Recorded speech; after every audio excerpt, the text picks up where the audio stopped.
Welcome back to today's video. Today is Saturday, June 29th, 2024, and today we are going to be talking about the presidential debate that took place 2 days ago. Now, I made a community post about this, and I wanted to address that the reason I had not made a video was not because of some mass conspiracy. I've seen a few comments talking about that. I've actually been away from home. I live in Washington, D.C. for the summer, but I was up in Boston visiting school going into my senior year, and so I hadn't spent any time in the summer in Boston ever before, and so I was going up. I had a wonderful brunch with my grandmother yesterday. I had a lot of conversation with debate about the debate with my friends and family, and so I promise you, there is not some concerted effort on my end of not uploading. I've seen a few things on Twitter, on YouTube, and so I just wanted to put that to rest because I also want to remind a few people that there are things that exist outside of this YouTube channel for me, but fully am aware that sometimes silence speaks volumes, and in this instance, I wanted to clear the air that that is not the case, and I wanted to make a full-fledged video today talking about the debate in full.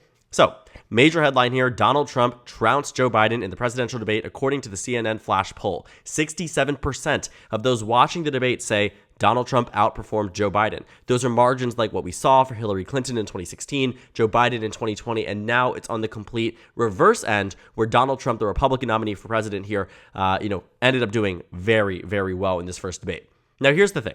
We got into this debate with expectations being very low for President Biden set by the Republican Party. And in the final stages leading up to the debate, the Republican Party pivoted and tried to say that Joe Biden would actually do significantly better because of a variety of different reasons. Republicans claimed Biden would be, amped up on drugs, that he would be taking some type of substances, doing anything, something illegal in order to be ready for the debate. But what happened was that after the debate, Republicans actually sort of realized that maybe the expectations that they had set early on ended up being solidified and set in stone after viewers saw this first debate.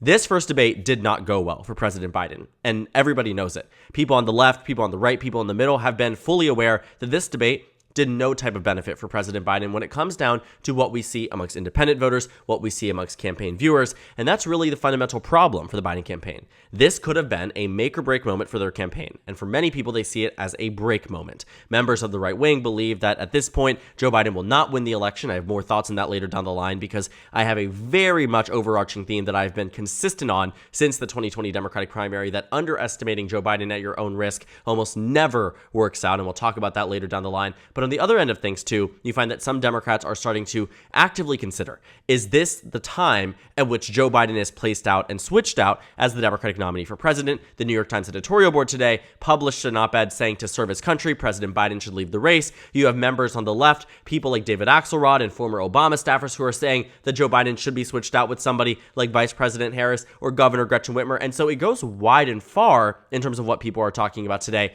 But I'm more rooted in the realism of what this debate actually means, and the fundamental reality is that Joe Biden will not be replaced as the nominee for president. We see that in the way that the party is coalescing around him. It feels very similar to what we've seen with other candidates that have run for president, where a party becomes sort of unified around moments where they don't perform as well, don't perform up to expectations, and that's what this CNN debate seems to have ended up doing for the Democratic Party. Now, here's the thing as well. There are so many ways we can look at this debate. And so I've decided I really want to break this down in talking about what actually happened at the debate, where Joe Biden failed, where Donald Trump failed, where Joe Biden did well, where Donald Trump did well, and why overall the main takeaway was that Donald Trump won the debate. We also have to look at this from the lens of what is the actual public impact. We can talk about it from the political analyst standpoint of this is what went wrong with the debate, the way that they were composed, the way that Joe Biden, in instances, couldn't do as well as Donald Trump when it came down to coming up with facts and figures, when it came down to the duality of things on, the truth, who was telling the truth, who was being actively fact-checked, or rather not by the network. What we talked about when we derail on certain topics, questions that are asked multiple times because neither candidate is able to answer the question in the first time because they're busy responding to a previous thing. That was a very consistent problem here. We saw tangents go on in this debate. And so putting that to the side, let's talk about the public impact. Let's talk about some of these new polls that we're seeing released. Let's talk about viewership here, because in many ways, all of these things matter, right? All of these things are parts of, this major piece, this bigger story of what this takeaway should be on our end. So let's look at that. And the final thing I would talk about is really just the meaning. So this video is going to go on a little bit longer than I think most of our videos do. And I think that's because there is a lot to unpack here. I also try not to spend too much time talking about individual debates, individual instances when it comes down to mainstream videos. When we did the Republican primary debates, we maybe made one video or two videos in the aftermath. And so I don't imagine we're going to be working with far more than that. But let's go ahead and unpack it. So in terms of what happened on the debate stage, Joe Biden really did not do well when it came down to public perception in terms of overall candidate performance, and that was the problem. That's why you see articles like these raised. Joe Biden had a problem on the debate stage. He could not confirm to viewers that were watching the debate that he was going to be someone who was going to be witty and snappy in the way that he was in 2020. This was probably President Biden's one of his worst campaign performances in a debate that we've seen in quite some time. He did better in the 2020 debates. We know that. We've seen that in the 2020 Democratic primaries, where Joe Biden never even came out as a victor in the debates, but did better than where he did just 2 evenings ago. And that's an important part of this piece too, that Joe Biden has had many strong moments, and this one was certainly not that. The expectations that Democrats also came into this too was quite high. Many Democrats had expected that there would be some type of vigor and, the quick wit we saw at the State of the Union that was held earlier on this year. And we really did not see that. It seemed as if that even despite this being something that was prepped for a week, all of this time and effort, all of this rehearsal, all of this, getting on that stage, preparing yourself for this debate, it did not pan out the way the Democrats wanted to. And so while President Biden was very consistent, I think, when it looks down to what he talked about, very consistent in trying to be committed to the truth for his administration. I think when you look at the fact-checking, Joe Biden said significantly less lies than Donald Trump. I mean, you saw that Joe Biden really tried to be very committed to the truth and sometimes to his own detriment. He couldn't prove or rebut the falsehoods that were put forth by President Trump. When Donald Trump said things like Democrats are allowing post-birth abortions, I want us to think critically for 2 moments. When we see something like that on the debate stage, that is an easy moment for Joe Biden to go back and say, what are you talking about? What are you talking about? And he did not do that. And neither did the moderators. Nobody else did. It was picked up 2 hours later in a fact-checking segment. But these are the things that Democrats were expecting. Okay, that's the moment that Biden shines through. That's the moment that Biden breaks this barrier here. And he ultimately did not do that in the debate. And so Democrats were arguably very disappointed, but not very disappointed. I would say some Democrats were disappointed. A lot of other Democrats said, this is something that really doesn't sway our vote at all, doesn't matter at all to us. But certainly, when you're looking at this from an election that has been dubbed the most important election in our lifetimes, you have to understand, too, that many Democrats want this race to go perfectly. And when that doesn't happen, and when there is an inclination that this election might be going to Donald Trump, or that it might be trending in favor of Donald Trump, all panic breaks loose. And arguably, it makes a lot of sense. The State of the Union was a very different circumstance, too. Joe Biden was telepromptered, and he was prepped a little bit less, it seems, than the debate, and maybe that was also to his benefit. Clearly, Joe Biden did not do well with rehearsed scripts and rehearsed answers and getting everything, as quick-witted as what might be something on the fly. We often find that President Biden does well in interactions, in interviews with reporters where he isn't prepped as well, where he's doing things on the fly at one-off campaign events like the one we saw yesterday in Raleigh, North Carolina. You are talking about someone who has significant energy and vigor when he's doing these things in a way that he feels comfortable. And it is clear, seemingly, that there was something off about this debate. Yes, I acknowledge that the campaign had announced that Joe Biden has a cold. That matters. But to the average voter, did they know he had a cold? Did they think about that at all when it came down to it? And does that really change the way that viewers view this debate? Answer is probably not. Now, I want to talk about the public impact because I think that is probably going to be one of the most important things about this debate entirely. I think we can talk about the way the debate was conducted, who was addressing things, who was asking the questions, how they were being asked. I really don't want to spend too much time talking about that because arguably it doesn't matter that much to me, because what matters to me from an analytical standpoint is what this means for the overall public. Now, first things first. I want to talk about how many people watched this debate in the first place. 51.27 million viewers tuned in to this presidential debate. For context, over 100 million people vote in a presidential election. So less than 1 in 2 voters actually watched this presidential debate. Now, I point this out because 51 million viewers may seem like a lot at face value. But in reality, this is the least watched presidential debate in the 21st century, since John Kerry and George W. Bush's third presidential debate in 2004. The debate in 2020 had far more viewers. We can see here that in 2020, there were 73 million viewers at least in the COVID era debate, when so much more was being streamed on YouTube, so much more was being streamed elsewhere, 73 million viewers. The first presidential debate of 2016 had 84 million viewers. Over half of the electorate roughly tuned in to the 2016 presidential debate. Nearly half of the 2020 electorate tuned in to the first presidential debate. But this one, again, is the lowest watched presidential debate since John Kerry and George W. Bush. Why does that matter? The less people that watch this debate, the less the impact has on the average public. The less people that are paying attention to things like this means the debates have far less of a positive or negative impact on the candidates if less and less people are tuning in. Now, when it comes down to demographic breakdown, certain demographics did absolutely tune in.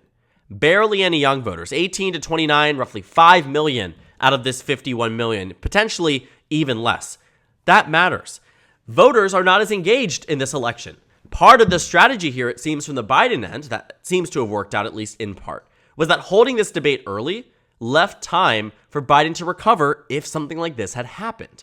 It also means when we see polling numbers from, preliminary pre-debate polls that just 34% of the electorate even knew that this debate was scheduled and happening, means that you are talking about, just that 34% that is actually tuning in. And of course, clips and advertisements are going to run and they're going to come up after this debate and already have. They've already started circulating. This has already been a tactic from the campaigns. But at the end of the day, not that many people tuned in. And arguably, that is a benefit for President Biden. Now, when you talk about support and you talk about polling and you talk about the way that things have shifted, you talk about 5% of the electorate from CNN that says this has changed their mind. And I know a lot of Democrats have sort of uplifted this, that 5% doesn't mean anything. 5% doesn't mean anything. Well, it absolutely does.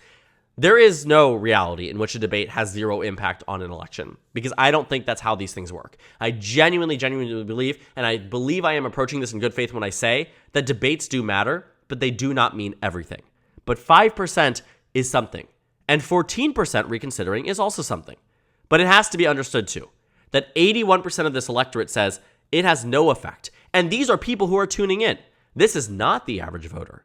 More than 81% of the average voters will say that this has no effect because most of them aren't even tuning in. These are the political nuts. These are the people who are so deeply engaged in this election and so deeply engaged in the Trump versus Biden rematch that they're watching. But I would caution with that 5% in saying that when it comes down to the margins, everything absolutely matters. Now, when we're looking at the viewership and we're looking at the numbers from CNN, we also have to understand too that there is far many other impacts of this debate that have yet to be seen. I mean, viewership is one thing. When you're talking about who's actively watching is another thing. But then in the fallout of what happens post-debate, 1 week out, 2 weeks out, we don't have time to gauge that until it's actually here. And so we'll find our way there eventually. Now, I did get an interesting point when I was looking at historical presidential debates about whether or not this was actually something that was entirely out of the ordinary, meaning that Joe Biden should seriously consider some of these considerations from the New York Times editorial board that he should leave the race. When you have people like the National Review saying Joe Biden isn't going anywhere, and people like President Obama and President Clinton rallying behind President Biden, it also seems to suggest that he isn't going anywhere. But also, you're looking at it from that lens. Has this happened before?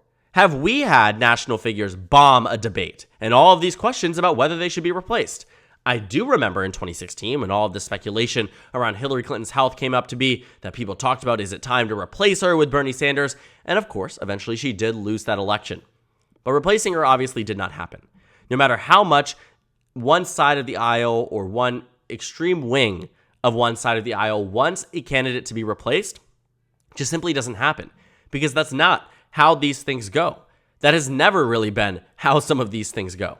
And again, I am reminded that in 2012, 67% of debate watchers in the first presidential debate said that Mitt Romney won. Now, this was October of 2012. 2 debates followed this that allowed Obama time to build back. But 2/3 of voters in 2012 said Romney won the first debate. Just 25% said that President Obama won. 25%.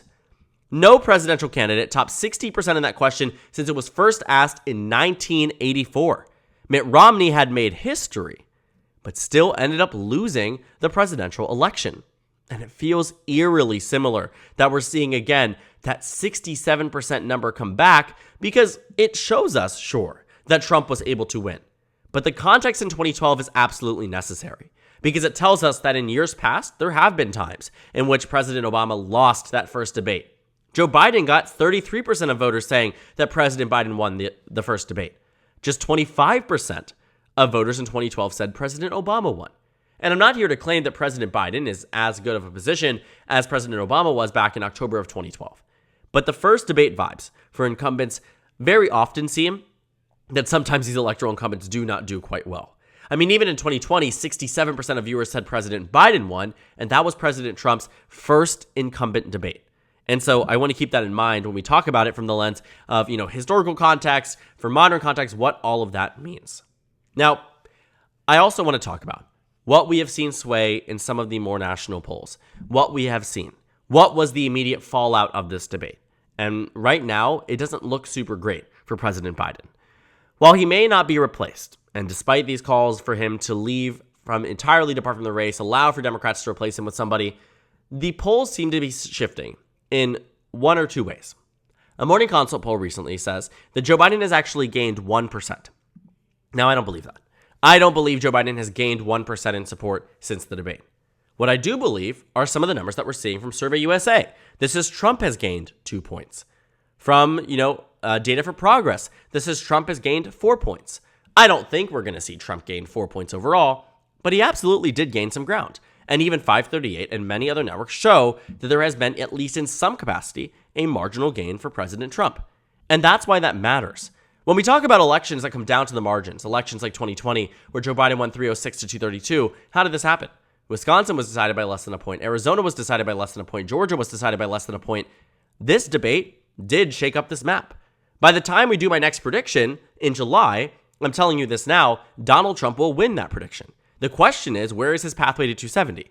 I'm not here to say, though, that this race is entirely over. I think that is a complete overreaction from members of the, punditry, members of the left, members of the right. That's just simply not the case. Presidents have had worse debates and ended up being better off in the eventual election, and in many cases ended up winning. Putting that aside, this did help Donald Trump. It helped move the margins in some of the narrow states. And while it may not be this overarching defining factor of the election, it does matter enough that if Donald Trump is to win the election this coming November, that, maybe there is a reason that part of this debate contributed to the fact that Joe Biden lost the presidency to Donald Trump. And while I do think the debates can absolutely be recovered by, maybe at some point it can't be. But of course, we're going to have to go ahead and see what happens in the VP debate, what happens in the next debate. There is so much time between now and then for things to really shape up, but you can't deny it. Donald Trump has gained ground since that debate. Now, for all the people out there that are saying that Joe Biden's candidacy is dead, I want to also say too, this naivete that I've seen displayed is often, in line with what we saw word for word, sometimes verbatim stripped off headlines, what we saw in the 2020 Democratic primary. When Joe Biden, again, underestimate him at your own peril, because in Iowa, he didn't even come in top 3. In New Hampshire, he ended up in maybe top 6, didn't even perform that well at all. And what happened there was that despite all of this momentum for Joe Biden going into the primary season, Bernie Sanders took a lead nationwide. At one point, Elizabeth Warren almost beat Joe Biden when it came down to the national lead, and everyone was saying Joe Biden's campaign collapsed quickly. Bye-bye Biden. Blood in the water, Biden campaign reels after New Hampshire trouncing. Joe Biden's campaign has a problem, and it begins with the candidate. All of these things feel eerily familiar, and that's a problem for some of the pundits, because we look at this from a lens of that this debate is entirely going to define this election, when in reality, it doesn't. If this debate was to define the election, and 60% or 67%, that number there that Donald Trump won by, was to hold true across the American public, we'd see far more gains than just Republicans making up margins by 2 points, 3 points, 4 points. You'd be talking about 10-point shifts, 15-point shifts, because that is how this debate would have translated if that's the way the American public actually was engaging with this debate. But it wasn't. And it's the same reason why the New York Times editorial board that endorsed Amy Klobuchar and Elizabeth Warren to be president of the United States never ended up getting it correct. Because they're not as in touch with the average voter. They're not as in touch with the average voter, and that has to be reminded to many of the pundits, many of the journalists, that Joe Biden as a candidate has been far, far, far too often underestimated when it comes down to this election, to the last one, to the one prior, to the one with Obama's, to the midterms, to the off years. I mean, so many instances we've said that Biden is the reason why Democrats are going to lose. We've seen this in the midterms. We've seen this in the off-year elections. We've seen this in the special elections, that everything is always going to be a referendum on President Biden until it's not. And even though that first debate, may not have gone the way the Democrats would have wanted by any metric, did not go for them except benefits in fundraising because they out-fundraised the Trump campaign. We also have to look at it from the lens of what happens moving forward. We've talked about how this debate is structured. We've talked about the public perception. Now, I think we're going to start to see a different style of campaigning for Joe Biden. I think we are going to see him more electrified and more out there on the campaign trail, doing well at the public performances like he just recently did in the state of North Carolina. Joe Biden needs to prove that he's going to stay here, according to members of the press. But he's already going to stay here. And so the campaign is going to take advantage of the fact that Joe Biden is going to remain fired up, that he's as committed to this race as he was prior to the debate, that there is no consideration genuinely internally within the Democratic Party to take him out, and remove him from the candidacy here. I think that is why you are seeing the campaign start to completely change its strategy, because they are committed to this. They are willing to go the extra mile. If Joe Biden does have a poor campaign performance, the campaign didn't just get up and move, didn't just get up and allow somebody else to enter into the race. This is a campaign that Biden clearly feels very passionately about, and so does his staff. And that matters a lot too. This campaign is going to change. It's going to work around what we've seen at this debate. It's going to spend the next few months trying to combat some of these narratives that have been taken away from this debate. And Democrats have already started to do that. They've started to uplift clips from Raleigh, North Carolina. They started to cut ads from some of Joe Biden's more fiery moments. They've tried to make this as best as they could because they did lose this first debate. And there is a pathway forward for President Biden, and it has to be understood that he will not go anywhere. And this notion that any Democrat would do better than Joe Biden just simply is not grounded in reality. Because when faced up against Donald Trump, all of these other candidates, J.B. Pritzker, Josh Shapiro, Amy Klobuchar, Gretchen Whitmer, Gavin Newsom, Cory Booker, Pete Buttigieg, Kamala Harris, everyone either performs on par with Joe Biden or worse than Joe Biden. And that needs to be something that is completely ingrained in the heads of Democratic pundits moving forward. That despite all this speculation, that shifting to someone new might be the way to win this election, the data does not suggest that either, and that is an important factor. There is so much that should be discussed further on, and I will talk about this in a future video. I think that this debate really gives us so many different ways to unpack this election, approach it, talk about it, but the headline is clear. Donald Trump did, in fact, win the first presidential debate, but this doesn't mean that Joe Biden's campaign is over, and that needs to be dispelled. There is going to be a lot of conversation around what the Democratic Party looks like moving forward, what the Biden campaign looks like moving forward. But what we know from looking at this from the punditry standpoint, looking at what Democratic politicians are saying nationwide, what Democratic people are saying across different news networks, they are here in this race to stay, and they are here in this race to win. That will be the test of this campaign. Not the debates, not what happens at the conventions, but whether this staff has it together enough to win the debate. Biden has a higher ground game capacity in battleground states. Biden has raised more money on the overall net. Biden is in a better position amongst small grassroots donations. We've seen improvements for the Biden campaign, but it is moments like these that remind us that despite all of that, this election is very, very close. And right now, Donald Trump does have the upper hand in the presidential election. We'll see what happens and changes in my upcoming 2024 election prediction. I'm really interested to see, too, exactly what the campaign decides to do differently between now and the next debate, how they approach the next debate, because, again, of all the politicians that we've seen in the modern era, Joe Biden has been the one that has been far, far, far underestimated, with the exception of Donald Trump. And both of them are not to be underestimated. Both of them are not forces to be reckoned with. And that's why this election ends up being so interesting and so exceptionally competitive. So thank you guys so much for watching this video. Make sure to comment down suggestions below. Subscribe on the left if you haven't already, and check out the Instagram and Twitter. On the bottom left of your screen, there's also a Discord server for you to go ahead and join. On the screen is a video you can watch, and then a playlist for my 2024 presidential election analysis videos. Again, thank you guys so much for watching, and I will see you all tomorrow.